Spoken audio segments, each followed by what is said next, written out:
sometimes when we look at a glass atau satu cawan kan, you akan isi tu dengan air. Yeah. Tapi every time you help other people, okay, dah kurang. If you keep on giving and you don't keep some for yourself, then that is where you rasa kosong. Okay. And a lot of times we always dalam kita punya culture lah. Kita punya culture ni is always about giving to our kids, giving to our spouse, giving to the community, and we don't. Tapi kita lupa simpan untuk kita sendiri. So that's where kebanyakan a lot of my workshops, training, my talks is always about advocating. Okay, you boleh membantu ramai orang, but at the same time, tinggallah 10% untuk you nak jaga diri sendiri. And that can be whether it's rehat, it can be whether you have your me time, pergi keluar, jalan, walk out in nature, exercise. Now the new trend is pickleball, pergi main pickleball, gelak, laugh. I did a workshop recently and I asked the participant, when was the last time you betul-betul gelak?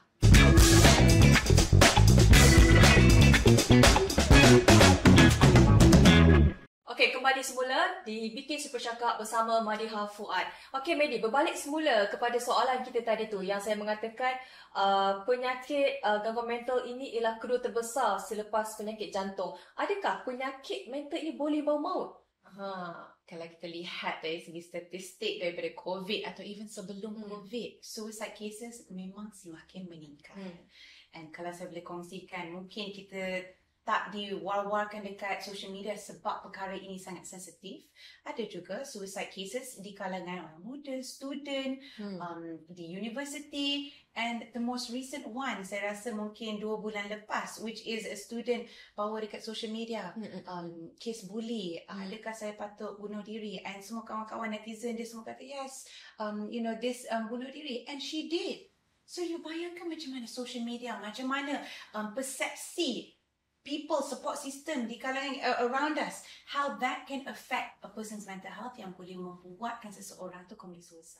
Ini bermaksud social media itu sendiri memberi tekanan besar kepada pesakit gangguan mental ini sendiri. Jadi, yelah, kita bayangkan social media ini adalah satu platform hiburan yang kita boleh bersukaria, sharing moments, everything. Tetapi sebenarnya ia memberi salah satu senjata kepada pesakit gangguan mental ini sendiri yang mengambil keputusan yang tidak, orang kata, di luar jangkaan kita. Boleh tengok. Kalau social media, you boleh guna untuk pelbagai cara. You can use it to gain knowledge. That's what I do. I follow semua yang betul-betul informational knowledge yang pasal kesihatan mental, pasal wellness.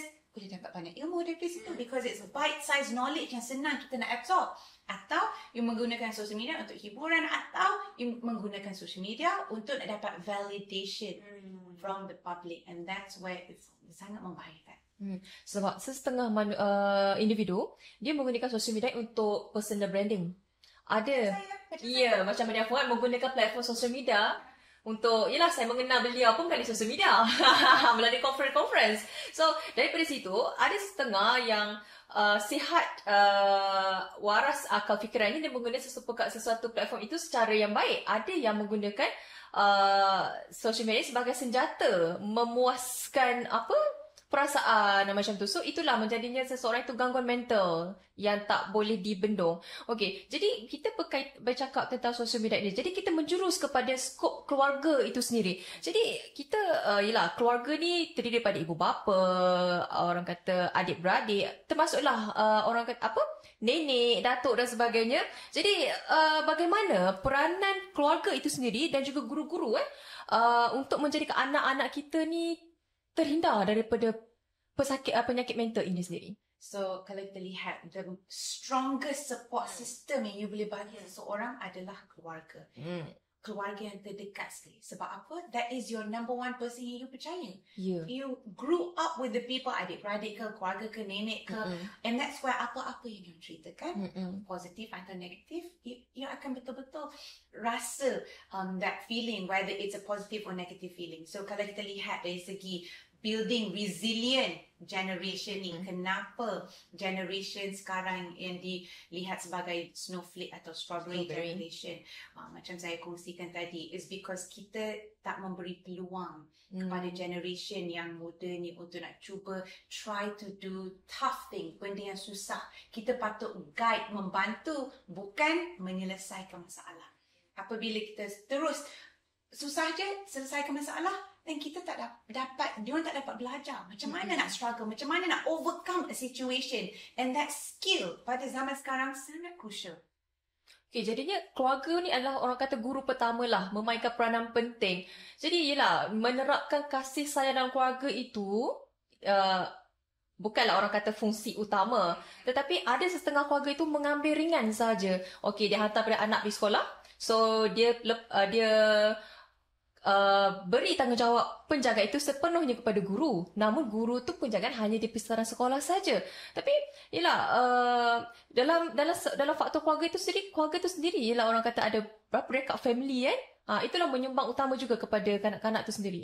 So, kalau saya boleh kongsikan apa yang saya belajar juga daripada membuat training workshop dengan parents, dengan cikgu-cikgu, dengan lecturer, profesor, apa yang dia kongsikan adalah benda yang paling penting adalah untuk mengadakan conversation dengan your children, dengan all the youth ni. Apabila you kongsikan, okay, what did you learn today? Belajar apa? 5 minutes. Kata 5 minit saja.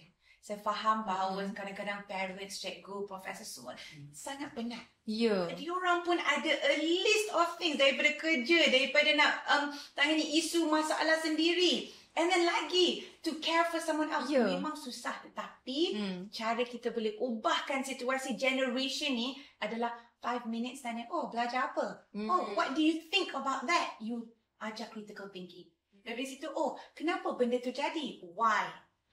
Asking why is very important. Sebab apa? You membuatkan that generation untuk nak belajar, untuk berfikir, oh, kenapa benda ni jadi?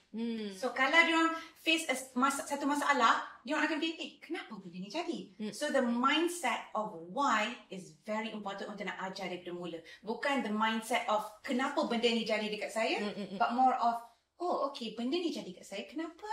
And then apa yang saya boleh buat untuk nak selesaikan masalah ni? Yelah, komunikasi itu penting sebenarnya. Kita jangan biarkan kanak-kanak itu yang mengharungi perasaan itu sendiri. Sebab kanak-kanak ni dia kurang pandai berkomunikasi. Macam kita dah usia pertengahan ini, kita boleh meluah.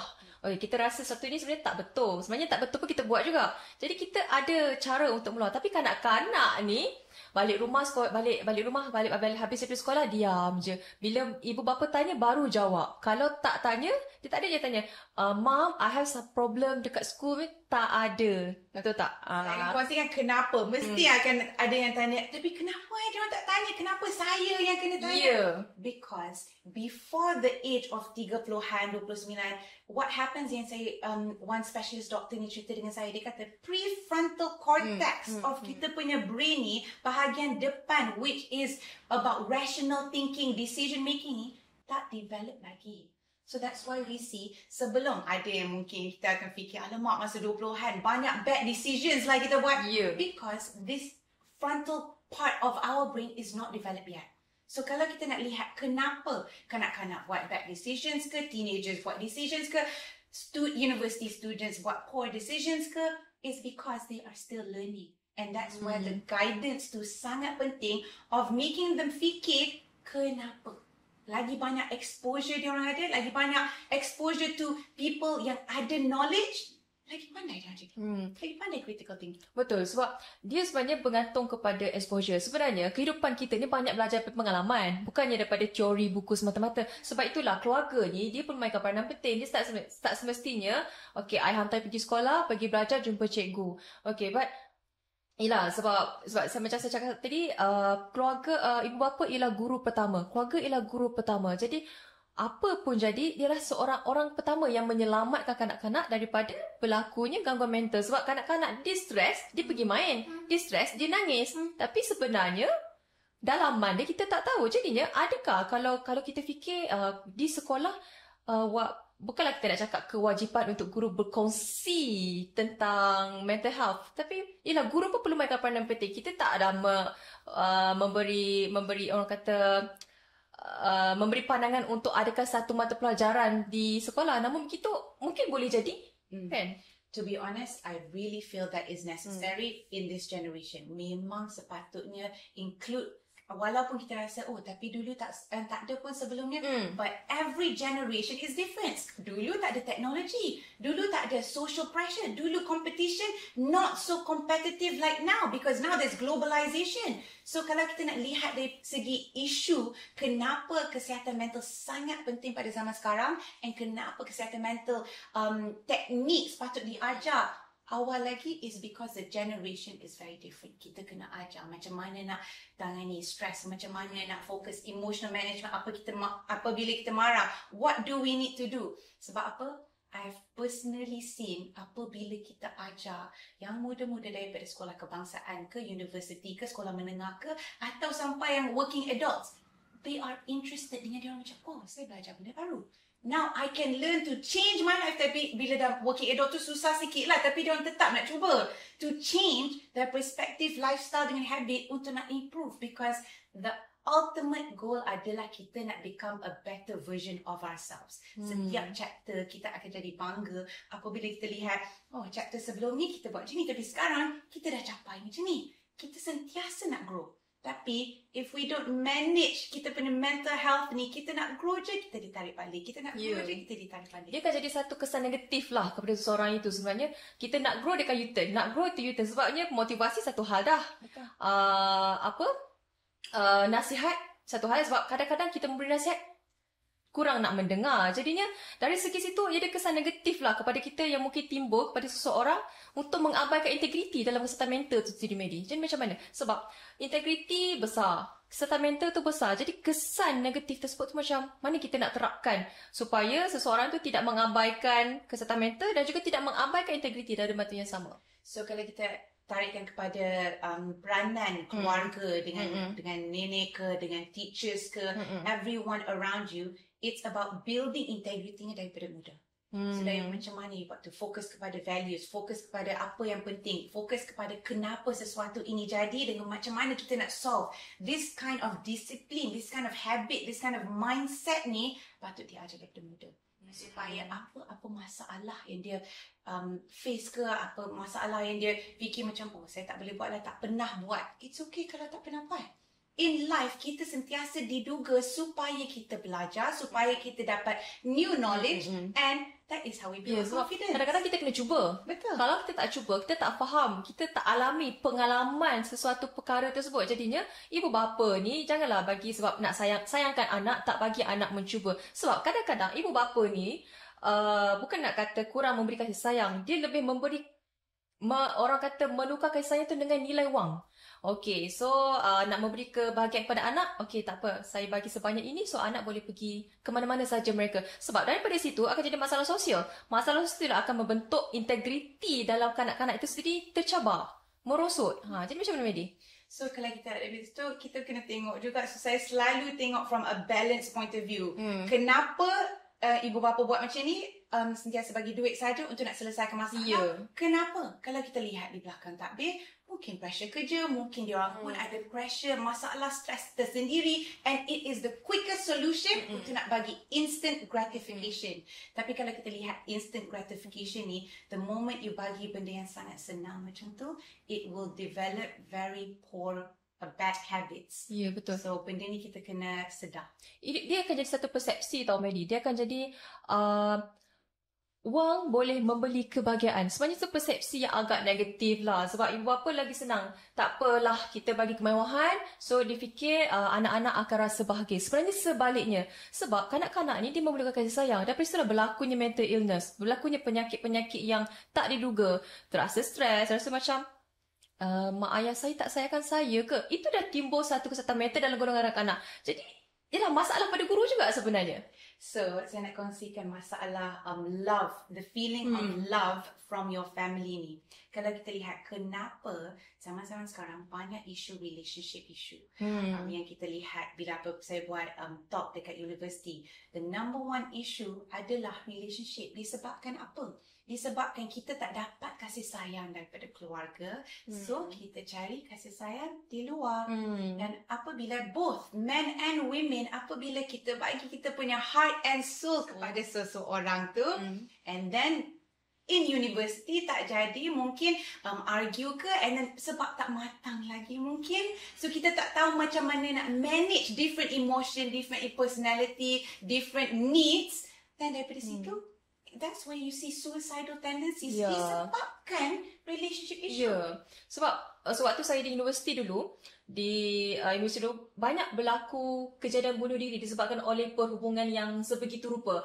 Sebabnya bagi mereka, kita tidak kata kasih sayang itu tidak mencukupi. Mungkin ibu bapanya ada kekangan ke apa. Kita kena fikir, kita ada sifat empati dari segi itu. Namun kebanyakan remaja suka mengambil keputusan seperti itu disebabkan oleh depresi sendiri. Jadinya statistik meningkat sebenarnya di peringkat universiti, tetapi kebanyakan universiti tutup kes tersebut. Mungkin menjaga reputasi, kita tak pasti kenapa kes itu tidak diuar-uarkan. Namun begitulah, remaja sebenarnya berlaku banyak penyakit-penyakit mental health ni sebenarnya. Dan kalau kita lihat apa yang kita boleh buat dari segi keluarga ke, dari segi community ke, atau from even classmate di university, kalau you lihat seseorang tu, whether anak ke, kita punya kawan ke, kita punya relative ke, adalah untuk memberi dia support. Support dari segi moral support, conversation, okay ke tak, kalau tak okay, it's okay, jom kita pergi buat aktiviti. Mungkin dia orang tak selesa nak luahkan, but the connection of building atau buat suatu aktiviti dengan orang yang tersayang sangat-sangat penting. Saya tahu mungkin ramai yang kata tak ada masa, tapi this is an investment to the future generation, to the current generation, untuk nak membina resilience tu. Kita kena juga ubah. Kalau saya ubah, kalau dia ubah, kalau ramai lagi ubah cara kita approach kesihatan mental ni, insyaAllah it will be a very resilient society. Sebenarnya kita nampaklah, walaupun seseorang itu mempunyai masalah kesihatan mental maupun mempunyai kesihatan penyakit kronik sebagainya, dia sebenarnya tidak memulai daripada duit pun sebenarnya. Dia memulai daripada orang kata kehidupan yang harmoni. Okey, sebab kalau kita lihat tadi media dia cerita 5 tahun ke belakang, I bukan yang pada hari ini. Betul, lain. Dan I yang dulu bukan yang hari ini. Bermaksud dekat situ, 5 tahun sebelum ini you tidak menggunakan sebarang wang pun, sebarang kos pun untuk menjadi seorang yang investment dan investment diri. Investment maksudnya you belajar. You have no idea berapa banyak research article saya dah baca. Oh, okay, doktor ni kata macam ni, eksperimen ni macam ni. Okay, saya jumpa therapist, ada dekat 300 therapist dalam kita punya portfolio. Saya interview, okay, sekarang ni you ada cerita sembang dengan satu pengguna ni secara anonymous. Okay, ceritakan apa masalah dia, kenapa dia ada masalah. So, saya absorb daripada situ, experience daripada different portfolio, kenapa dia ada masalah daripada situ. And that's why saya sebagai seorang, untuk nak advocate pasal kesihatan mental ni, I have a wide knowledge supaya saya boleh kongsikan. So kalau nak tengok daripada mula-mula saya start, saya tak ada knowledge tu. Tapi saya bina knowledge tu. And saya rasa dan saya percaya that every 5 years in your life, you boleh jadi a very different person. So kalau kita lihat sekarang, 2025, by 2030, you will be a very different person. Kalau you invest in yourself untuk nak berubah. Sebab who you are today ialah your decisions daripada 5 tahun dulu. Dia sebenarnya kalau daripada 5 tahun ke belakang, 5 tahun hari ini dan 5 tahun ke depan, sebenarnya seiring dengan mental kita sebenarnya, seiring dengan pemikiran kita. Jadinya, sekarang ni 5 tahun sekarang, 5 tahun akan datang, kita perlu ada satu fokus. Betul. Jadi macam mana? Kalau, kita bercakap tentang masa hadapan. You sendiri rasanya, sekarang ni you kena maintain you punya pemikiran, you punya maintain you punya fokus, you punya what is your alignment is. And then, apa you rasa? Macam mana? It's a good question. So, sebenarnya, what happens today ialah kita bangun tidur, kita pergi kerja, kita terus balik. This is a routine yang kita sentiasa buat. Kita, kadang-kadang kita tak ada hala tuju dalam masa 5 tahun. Apa kita nak jadi sebenarnya? Apa kita nak buat? Mungkin kita nak promotion ke? Mungkin kita nak tukar kerja masuk bidang lain ke? Mungkin kita nak buka bisnes sendiri ke? Ada hala tuju ke tak? Kalau nak buka bisnes sendiri, skill-skill yang you patut belajar adalah daripada sekarang. You dah kena masuk dah startup competition ke, tengok, belajar daripada entrepreneurs. So do you see the investment yang you kena buat setiap tahun to reach this goal? Tapi most times, kita tak ada hala tuju sebab kita bangun, kita go with the flow orang kata. Mungkin boleh go with the flow, tapi kalau you betul-betul nak ada vision, nak ada satu hala tuju yang you nak achieve something dalam masa 5 tahun, kena plan step dia. Plan. Nak buka business, kena belajar daripada ni. 1, 2, 3, 4. Dan kalau nak dapat promotion, apa skill yang you perlu tambah lagi? Communication skill, presentation skill. Nak cuba benda yang susah ke supaya you boleh ada problem solving skills. Atau kalau you nak tukar bidang lain daripada oil and gas kepada banking. Apa yang you perlu buat?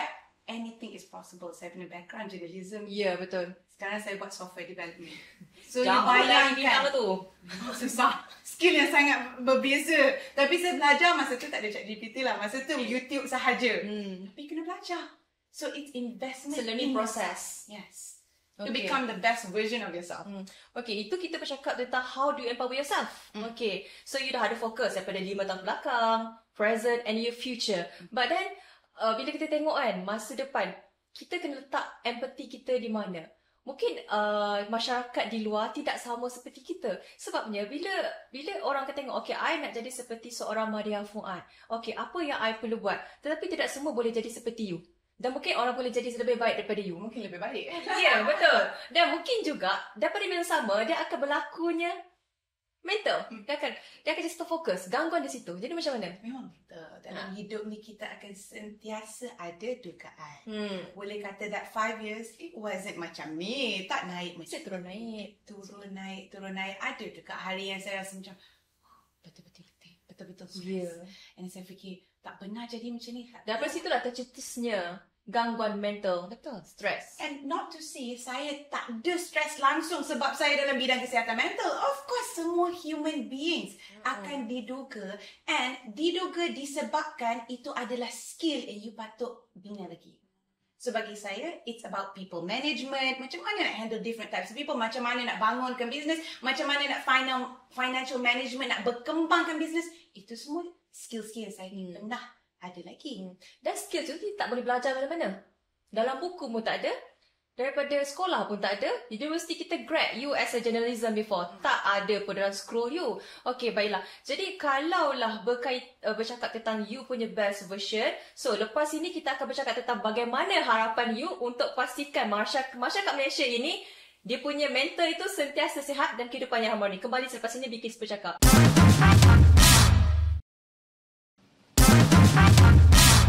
Hai, bertemu kembali di Bikis Bercakap bersama Madiha Fuad. Okey, kita sambung balik sesi tadi tu. Kita tadi bercakap pasal harapan kan. Okey, sekarang ni kita nak tanya bagaimana cara, mungkin Medi pun ada dia punya pandangan sendiri-sendirilah. Yang maksud kita faham pengasas plus what. Mestilah tahu kan cara-caranya. Jadi bagaimana kita nak galakkan komuniti untuk belajar dan ambil tahu kesihatan mental ni bukannya perkara yang baru. Dah lama dah banyak dah berlaku di sekitar kita. Dan bukan lagi orang kata perkara yang ringan. Jadi macam mana tu Medi? So kadang-kadang kita lihat siapa-siapa yang tahu atau membaca tentang kesihatan mental, it's because ada satu benda dalam situation dalam dia punya life yang terjadi, yang disebabkan, and then lepas tu dia pergi cari, oh saya nak belajar tentang anxiety, saya nak belajar kenapa saya tiba-tiba rasa sesak nafas. So apabila sesuatu benda terjadi, baru kita nak belajar. So nasihat saya adalah supaya kalau benda jadi ke tak jadi ke, create that awareness and start learning about mental health daripada sekarang.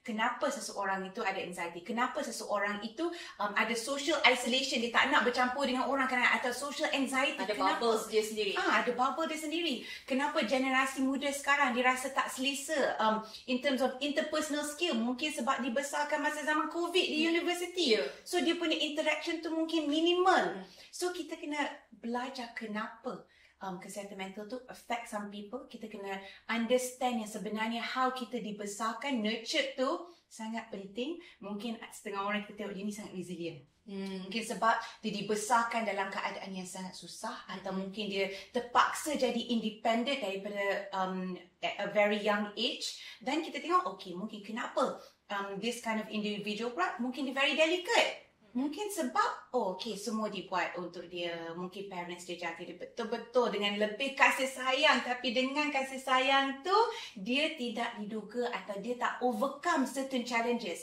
So apabila dia masuk di tempat kerja, mungkin dia tak tahu macam nak handle. So kita kena bimbing dia lagi. Sebab apa? Different people come from different background. Tapi kita tak akan sedar tu kalau kita tak belajar tentang kesihatan mental. Sebabnya, kesihatan mental pun kadang-kadang memainkan peran dengan kelas sosial. Okey, sebabnya kalau kebanyakan remaja, sebab hari tu kita COVID, kita pandemik agak lama lah, banyak kekangan berlaku, tidak boleh ke sana, tak boleh ke sini kan. Jadinya, pergaulan, komunikasi itu terbatas. Jadinya, pada waktu itu pun banyak je berlaku kes-kes yang kita tak duga kan waktu itu. Dan juga sebenarnya, komuniti dah boleh sedar. Kesihatan mental ni bukannya baru berlaku semalam. Dah lama dah. Banyak dah kes-kes cubaan bunuh diri. Namun, tanggapan manusia tu masih lagi di peringkat yang bawah. Jadi, dengan menggunakan platform Plus What tu sendiri, mungkin you dah advocate ramai orang. Tapi bagaimana komuniti-komuniti di bawah yang di bahagian bawahan itu sendiri? Mungkin sebab kita rasa macam, benda ni adalah, stres ni perkara biasa. So, mungkin it's okay, I will get over it, tak apa. So, kita sentiasa pandang remeh kepada isu-isu stres, isu-isu kesihatan mental ni. Yang kita tak sedar sebenarnya adalah mungkin stres ni akan dibawa-bawa apabila kita pendam, then it will lead to mental illnesses. And that is what we see today. Mungkin generation sebelum ni kita tak sedar. Mungkin generation sekarang ni lebih banyak awareness. Tapi now, the issue adalah apabila kita lihat seseorang yang ada anxiety, panic attack ke, atau ada social anxiety ke, apa kita nak buat? Kadang-kadang mereka tak sedar pun mereka ada anxiety. Mereka tak sedar pun mereka ada depression. Tapi reaction kepada orang lain tu menunjukkan yang dia ada anxiety. Mungkin dia cepat agitated, dia cepat marah ke, and then you akan fikir, kenapa dia ni macam ni? Betul juga. Sebab tu kita cakap, komuniti sekarang dia kurang sedar. Dia kurang sedar. Sebab tadi kita bercakap tentang keluarga. Keluarga pun kadang-kadang dia kurang sedar. Anak-anak dia sebenarnya sedang mengalami gangguan mental. Jadinya, kita boleh lihatlah kalau berentetan daripada pandemik itu saja banyak berlakunya isu-isu. Contohnya paling ketika ialah isu kewangan lah. Sebut saja isu kewangan, terus je mereka akan rasa down, mereka akan rasa hilanglah pencarian untuk meneruskan hidup dan sebagainya. Dan daripada situ sebenarnya integriti pun boleh nampak sebenarnya takkanlah kita nak menerapkan integriti berdasarkan atas kewangan semata-mata. Sebabnya integriti ni berlaku dalam banyak perkara. Bukan sahaja kita nak menangani stres, bukan sahaja nak menangani isu kewangan. Jadinya kita boleh lihat salah satu mental illness ni ialah orang kata kekurangan wang. Terus jadi mental health. Mental illness. Kalau saya boleh kongsikan, so far dalam kita punya pengguna-pengguna tu, yang kita lihat daripada kaum lelaki lah, ada yang kerja dua kerja, ada yang kerja e-hailing, stres yang diorang ada tu sangat tinggi. Tetapi diorang tak ada tempat untuk nak luahkan perasaan tu dan tak ada siapa tahu. And mungkin diorang akan pergi kerja, kata mungkin ada yang kita tengok kes yang dia kata, sebenarnya saya punya wife tak tahu yang saya ada dua kerja, saya buat Grab malam. Dia ingat saya dekat office the whole day. Tetapi sebenarnya saya buat Grab sebab saya perlu extra income tu sebab mungkin saya baru ada baby, ada new family. So saya nak bina keluarga tu. Memang sangat sedih apabila kita punya therapist ceritakan sebab kita ada sesi setiap bulan untuk nak understand apa isu-isu masyarakat sekarang. And this is one of the biggest issue. Kerja 2-3 kerja dengan dia penat, letih, dengan tak ada siapa faham. And that's where kita lihat, kenapa you tak kongsikan dengan your wife? Reason dia? Tak nak risau. Tak nak buatkan dia risau. Sebab nanti dia akan text, dia akan nak okey ke ni? So dia tak nak buat risau. So that's where you have to find a balance. A balance in between apa yang you buat, your mental health dengan giving to other people. Sebab kadang-kadang kita give dan kita akan lihat pada satu masa yang terlampau stres, terlampau pendam, that's where all the suicide cases, divorce cases, sebab dah terlampau tak boleh tahan. Tak boleh bendung perkara itu. Sebabnya kita pun faham, sedangkan umur pun ramai tahu. Sebenarnya mental ini adalah satu stigma lah. Stigma yang tak boleh ubah, stigma yang orang kata dah tanam elok dalam diri kita. Jadinya, penyakit ni sebenarnya dah memberi impak yang besar di kehidupan kita. Jadi, anggap sepertinya tidak boleh sembuh. Sebenarnya boleh sembuh atau tidak penyakit mental health ni? Okay. Lihat kepada spektrum. Kalau it's genetic, bipolar schizophrenia, that one I'm not quite sure because that is more biochemical within our body and that involves genes. Saya ada kongsikan, one of the therapists and specialists kongsikan dengan saya kalau ada genetic in terms of history of bipolar schizophrenia, the risk of you passing it down is very high. Tapi kalau kita lihat yang anxiety, depression ni, stress from external environment atau life environment. Sebenarnya kalau lihat saya punya case, I have overcome it. Bukan 100%. Mungkin ada certain trigger-trigger yang akan membuat saya sedih atau isu yang saya reflect balik, oh kenapa benda ni jadi? But in the end, it's about your mindset.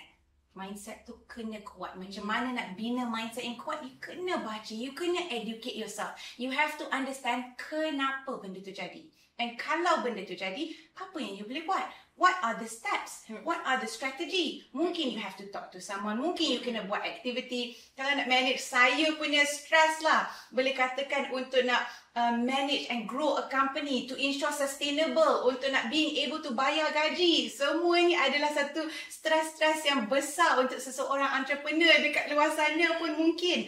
What you have to do ialah you have to understand, okay, buat kerja. At the end of that week, you kena disiplin untuk nak have your rest time. Whether it's cukup tidur, whether it's family time, whether it's nak makan makanan yang you suka untuk nak membuatkan you happy, atau whether it's just untuk nak baca buku ke, rehat ke, you have to have a wind down period. Because kalau tidak, macam saya ceritakan tadi, stress level akan meningkat. Ni dah seminggu dah. Sepatutnya at the end of the week tu sepatut turun sikit supaya next week akan naik balik. That is normal. Tapi kalau macam ni and then tak buat apa-apa, next week naik lagi tinggi. Next week naik lagi tinggi. Jadi saya nampak lah, benda paling mudah ialah family time lah. Family time. So, paling mudah lah untuk kita bendung penyakit gangguan mental ini sendiri. Sebab itulah kalau kita bincang tadi pun kita ada mengulas tadi berkaitan dengan family. Family ialah segala-galanya. Jadinya ialah kita ni family ialah komuniti yang sangat kecil. Jadi macam mana kita nak educate family itu sendiri, Medi? Okay. So ada satu theory konsep ni. It's thoughts, behaviours, performance. Okay. So kita nak educate kita punya family. Tapi kalau kita punya pemikiran thoughts ni adalah family saya takkan faham. Saya buat macam mana pun dia takkan faham. Itu akan influence behavior. Behavior kita akan menampak very reserved, not very open. So family pun takkan berubah. Takkan ada awareness. And then performance in terms of kita akan happy ke tak? Tak happy. Tapi kalau kita ubah thoughts tu, pemikiran kita tu, kita fikir, family saya mungkin kesihatan mental ni diorang tak tahu. Saya tak apalah, saya ajarlah. Saya akan jom kita tengok macam mana kita nak jadi mentally resilient, macam mana kita nak build habits yang kuat. Okay, let's start by doing this. Mungkin kita boleh buat family time, games time ke. Behavior you akan berubah. Secara tak langsung performance untuk nak bina satu keluarga yang sihat tu akan berubah. So thoughts, behavior, performance. Jadi apa pun jadi, subjek utama yang penting ialah family itu sendiri. Sebabnya ialah kita anak-anak, kita walaupun kita dah berusia di usia pertengahan, kita masih memerlukan keluarga kita untuk jadi kita punya support system. Jadinya daripada unsur-unsur berlakunya gangguan mental ini sendiri, sebenarnya kita boleh lihat siapa support system kita. Kita bukannya sahaja bergantung kepada siapa sekretari kita. Sebab sekretari ini pun dia hanya memberi report. Okay, dia akan analyse kita, diagnose kita. Okay, you ada penyakit ini sekian-sekian. Namun begitu, itulah balik semula kepada fitrah kehidupan kita ialah kepada family itu sendiri. Jadi Medi, apa kalau pergi sektor ini sebenarnya ada satu perkara yang bagus ataupun hanya sebagai sekadar rawatan semata-mata? Okay, kita lihat kepada spectrum again. Mungkin kalau saya boleh katakan stress, daily stress tu tak perlu pergi psychiatry lagi. So apabila you dah bersembang dengan counselor, dengan psychologist, dengan clinical psychologist, psychiatry is the last step for medication. And that is apabila dah prolong. Sebab apabila stress tu dah prolong, you already have a biochemical imbalance sebab stress. And kita lihat macam mana kita nak tahu. Organ-organ kita akan rasa sakit, mungkin kita akan rasa dada kita tak sihat, kita akan ada increased inflammation. Ini semua disebabkan stress. Semua kesakitan fizikal kita disebabkan stress level kita. Boleh kaitkan banyak research yang menunjukkan heart attack because of stress. Okey, baiklah. Kita pun ada soalan daripada tamu kita. Soalan kepada Medi. Okey, daripada sudut kerohanian itu sendiri, macam mana tu Medi? Sebab kita faham integriti dah impak yang besar, stres pun dah satu yang besar, jadi keterangkuman dengan aspek kerohanian itu sendiri. Macam mana boleh orang kata mencetusnya mental health dalam aspek kerohanian itu? Kalau kita lihat kerohanian, kita banyak beza. It's either meditation, it's mindfulness, it's you having that own me time.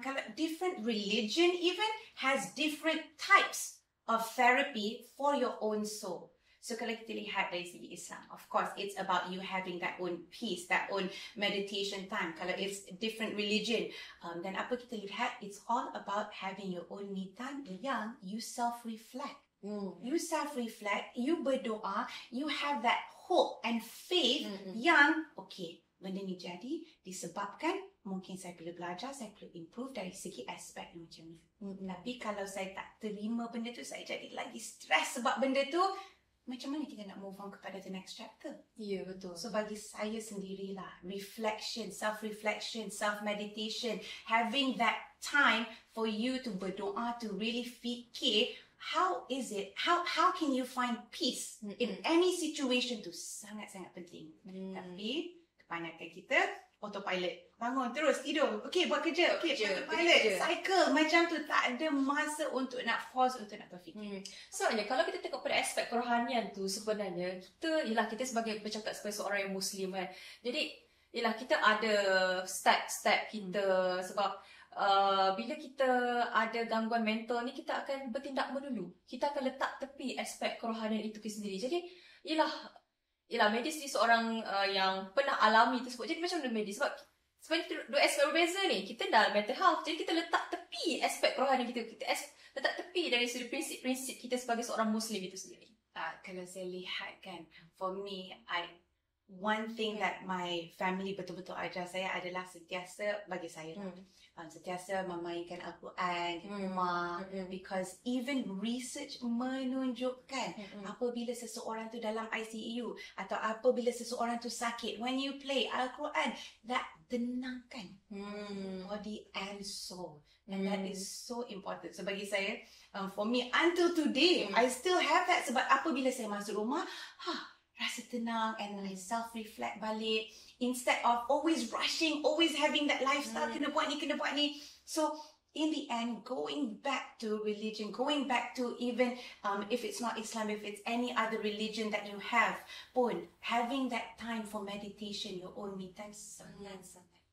Okey, itu dari segi aspek kronis. Jadi sebagai seorang pengasas kan, okey, jadinya bagaimana Plus Vibe ni memainkan peranan yang agak besar kepada komuniti masyarakat yang mempunyai gangguan mental ini sendiri, yang dapat menjadi sumbangan besar dalam peratusan masyarakat yang kita nampak makin meningkat lah di punya statistik tu. Jadi macam mana? So masa kita mula-mula start, kita dapat support daripada MOF, daripada Muraju, daripada Yayasan Hasanah, and all of this membantu kita untuk memberi impact kepada society. Dan daripada situ kita nampak, Alhamdulillah, out of just conversation, cerita masalah sahaja dapat membantu ramai orang. So far, we have conducted 25,000 sesi terapi secara virtual. Secara virtual? Engagement tu macam mana virtual tu? So it's either through chat, through voice note, atau through Google Meet. So it's effective? Sangat efektif. Yang masa kita mula-mula nak start, masa 2020, 2021, ramai terapis kata efektif ke? Sepatutnya kita perlu jumpa seseorang tu. Tetapi isu dia adalah, kalau tak ada terapis in your state, macam mana you nak dapat sokongan kesihatan mental daripada seseorang yang certified?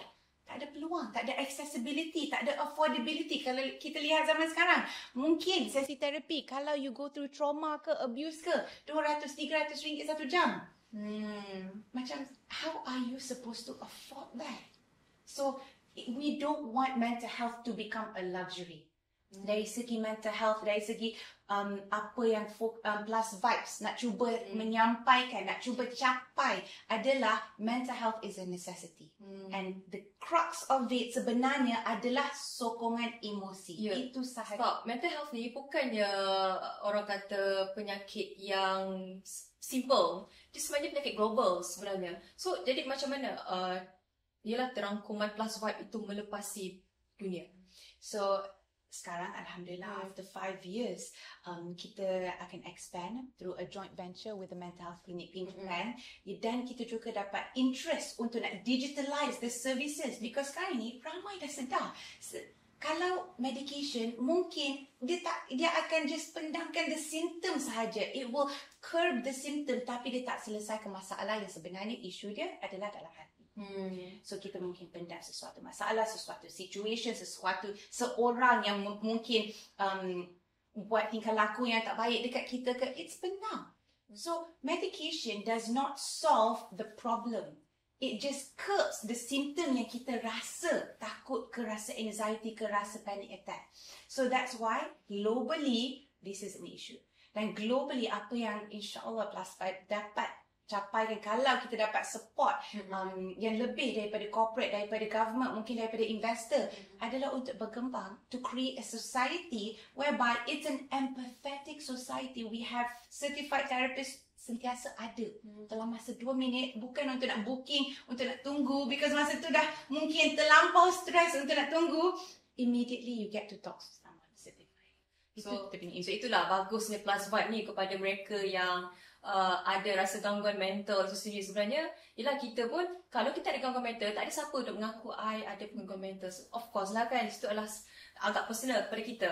Okey, baiklah. So kita dah tahu dah peranan besar +5 kepada sumbangan negara. Jadi sebagai pengasas +5, jadi apakah harapan kepada orang ramai untuk jalani kehidupan yang sihat, seimbang, gaya hidup yang dengan kerjaya yang sibuk. Jadinya harapan juga kepada semua penonton kita, penonton Bikin Super Cakap, untuk ubah stigma terhadap kesihatan mental dan juga dalam perang sama untuk membentuk nilai diri kita, untuk sayangkan diri kita. So itulah soalan saya yang terakhir kepada media pada hari ini. Okey, kalau harapan saya ada 3 aspects. Public, industry dan government. Kalau dari segi public, educate yourself. Cuba belajar serba sedikit tentang kesihatan mental. Whether it's anxiety ke, panic attack ke, anything. Kenapa seseorang itu rasa macam dia sentiasa takut, tak ada confident, tak ada self-esteem. Semua simple topik macam ni adalah isu-isu yang effect kita punya kesihatan mental. Dari segi industry, it's about providing mental health support. Whether it's therapy sessions, whether it's awareness, whether it's training workshop. Sebab kita tak tahu sebenarnya dalam kita punya community of employees tu ada yang struggling, yang tak tahu macam mana dapatkan support. Last but not least, dari segi government, insyaAllah kita akan launch a program, a nationwide program yang akan mengajar, akan educate mental health ambassadors supaya diorang tahu, okay, kalau diorang lihat seseorang yang going through anxiety or depression, atau relative ke, anak ke, ibu bapa ke, atau golongan senior ke, kita dapat membantu. Because once you have that education, tahu apa nak selesaikan, kenapa dia orang act, kita boleh menjadi seseorang yang sangat empathetic. Kita dapat membantu society and build a mentally strong generation. Dan kalau betul-betul tak tahu nak buat apa lagi, boleh download +Vibes dengan kongsikan dengan kita punya therapist. Ya, kalau nak tahu lebih lanjut, bolehlah ke www.plusvibe.com.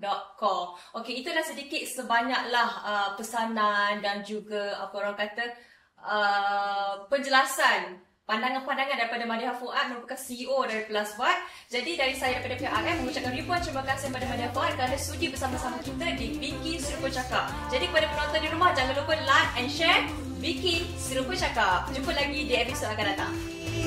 Budaya beretika demi Malaysia, tegakkan nilai murni, teguhkan niat hati.